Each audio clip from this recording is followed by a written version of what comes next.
గిట్టయ్యా చెప్పవేంటి అమ్మకి సరే కానీ అప్ప ఆకలి అవుతుంది ఏమన్నా ఎన్ని పోస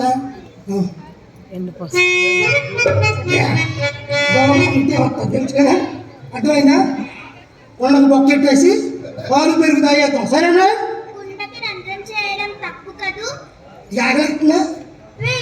నీ అమ్మ ఎంత పెడుతుంది ఇంత పెరుగు ఇంత నెల పోసి పెడుతుంది నీకు సరిపోద్దేమో నాకు సరిపోద్దా నాకెప్పుడు కావాలి ఇన్ని కావాలి పాలు పాలు నోట్లో పెట్టుకున్నాను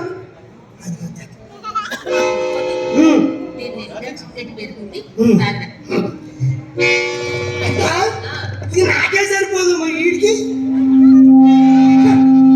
నాకన్నా పెద్ద పొట్టా ఇస్తావా సరే ఇష్టం లోపలికి తాగుతాను ఇష్టం ఉంటుంది